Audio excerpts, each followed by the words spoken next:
జీ5 ఉండగా మీ favourite TV shows ని మీరు అస్సలు మిస్ అవ్వలేరు. Complete free. మెళ్ళోని తాళి పొరపాటును కూడా ఎవరికంట పడకూడదని దాచుకునేదానివి. ఈరోజు బయట వేసుకున్నావేంటి?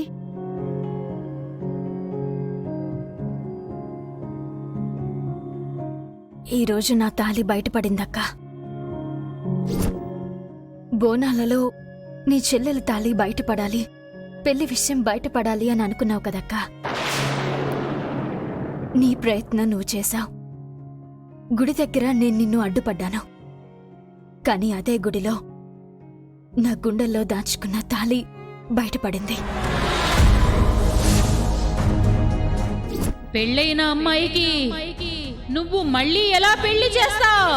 ఒకరి మెడలోకి తాళి చేరాలి, మరొకరి మెడలోకి తాళి ఎప్పుడో చేరింది.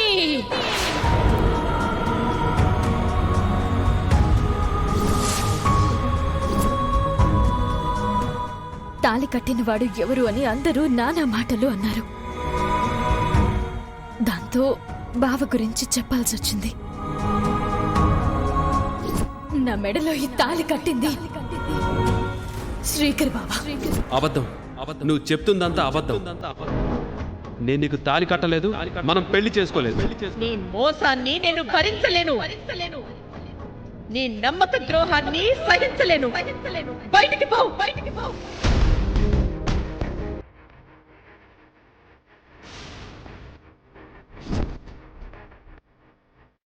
తాళి బయటపడింది, నేను బయటపడ్డాను.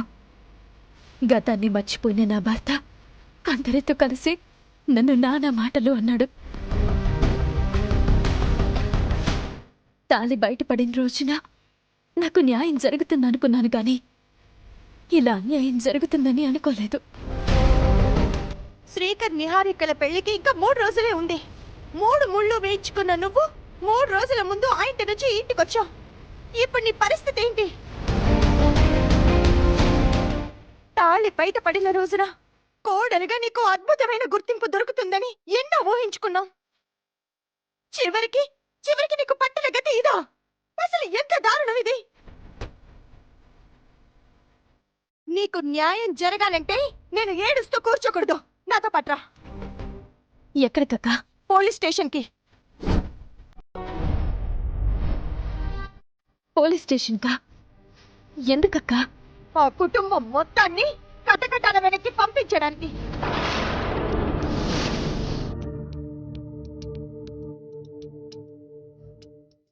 ఏంటక్కా ఈ నిర్ణయం? పిచ్చిదానా, నువ్వింకా వాళ్ళ గురించి మంచితనంతో ఆలోచించావంటే నీ జీవితం సర్వనాశనం అయిపోతుంది. ఇప్పటి వరకు నువ్వు చేసిన త్యాగాలు చాలు, అనుభవించిన నరకం చాలు.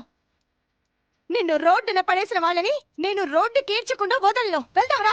అక్కా, బావకు గతం గుర్తుకు రానంత వరకు మనం ఎక్కడికి వెళ్ళినా నా సమస్యకు పరిష్కారం దొరకదక్కా. బాబాయ్కి గతం గుర్తుకు రాకపోవటం వల్లనే కదా నిన్ను పెళ్లి చేసుకోలేదని చెప్పాడు. అయితే నేనొక పంచైన పిన్ని, ముక్కు పుడక దొంగిలించావన్న నిండా నీ మీద పడకుండా అమ్మవారి గెటప్లో వెళ్ళి ఆ నిహారిక ఆంటీని భయపెట్టినట్టు ఇప్పుడు కూడా అమ్మవారి గెటప్లో వెళ్ళి అందరినీ భయపెట్టనా? ముఖ్యంగా బాబాయ్ని. బాబాయ్ నిన్ను గుర్తుపట్టేలా భయపెడతాను. అప్పుడు బాబాయ్ నీ దగ్గరకు వచ్చి నువ్వే నా భార్యవని చెప్పి నిన్నింటికి తీసుకొని వెళ్తాడు. అలా చేయమంటావా? చెప్పు పిన్ని, నీకోసం నేను ఏదైనా చేస్తాను.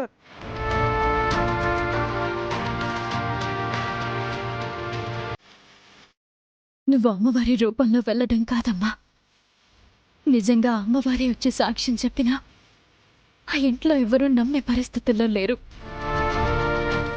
మీ పిన్ని అలాంటి పరిస్థితిలో ఉంది. మీరు నా గురించి ఆలోచించకండి. ఇంకా 3 రోజుల టైం ఉంది. ఈలోగా ఏమైనా జరగచ్చు. నెలలు సమయం ఉన్నప్పుడు ఏమీ చేయలేకపోయింది దానివి 3 రోజుల్లో ఏం చేయగలవే? నీ ధైర్యం చూసి ఆనందపడాలో భయపడాలో నాకేమీ అర్థం కావడం లేదు. నేను చేయాల్సింది చేస్తాను. మీరు ధైర్యంగా ఉండండి. నా నమ్మకం వృధా అయిపోదు.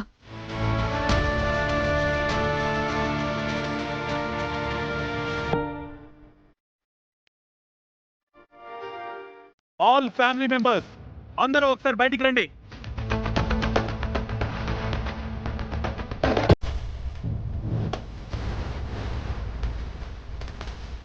విక్కీ, ఏంటి సడన్ గా? వేదవతి గారు, అవనిని బయటికి ఎంటేశారట. అవని మెడలో తాళి ఉందన్న సంగతి బయట పడిన తర్వాత కూడా ఇంట్లో ఎలా ఉంచుకుంటావు? ఇప్పుడు వీడు ఆ ఫ్రస్ట్రేషన్లో నా గురించి అయితే బయట పెట్టాడు కదా. ఎంత మేనకోళ్ళైనా మోసం చేస్తే భరించలేం కదా బాబు. అయితే ఇప్పుడు మోసం చేసిన వాళ్ళకి మంచి పనిష్మెంట్ ఇస్తారన్నమాట. తప్పు చేసిన వాళ్ళకి శిక్ష పడాలి కదా మరి. అవునవును, తప్పు చేసిన వాళ్ళకి శిక్ష పడాల్సిందే. నువ్వేం బాధపడకు బాబు. నీకు ఎలాంటి న్యాయం చెయ్యాలో అలాంటి న్యాయం మేము చేస్తాం.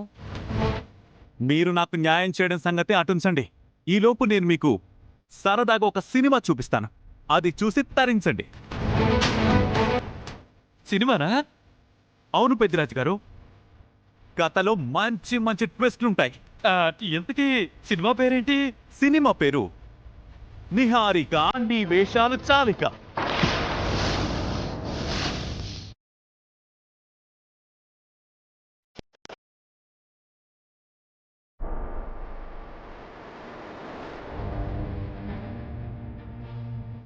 ఇదేదో నిహారిక గురించే పెట్టినట్టుంది.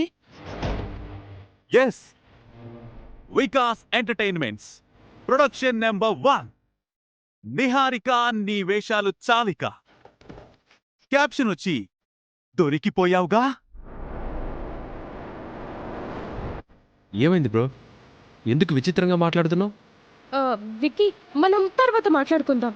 నువ్వు ముందు ఇంటికి బయలుదేరు. నా కథలో మెయిన్ క్యారెక్టర్ నువ్వే. ఎందుకు టెన్షన్ పడతావు? కూల్. అందరికీ కలిపి చెప్తాను, జాగ్రత్తగా వినండి. వికాస్ బ్రో, నీ సినిమా కథను నేను చెప్తాను. వాట్? అవును బ్రో. ఏంటి జోకా? No, very serious. ముందు నీ కథలోని మెయిన్ క్యారెక్టర్ అయిన నిహారిక గురించి చెప్తాను. నిహారిక మంచిది కాదు, బ్యాడ్ క్యారెక్టర్.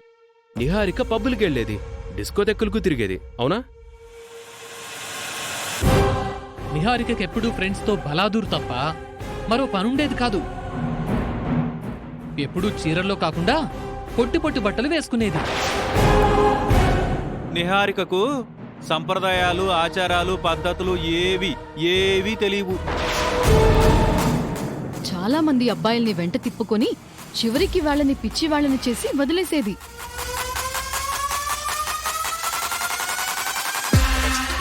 అంతేకాదు బాబు, నిహారిక జాతకం అడ్డు పెట్టుకుని మా ఇంట్లోకి ఎంటర్ అయ్యింది. మమ్మల్ని అందరినీ మోసం చేసి శ్రీకర్ని చేసుకుందాం అనుకుంది.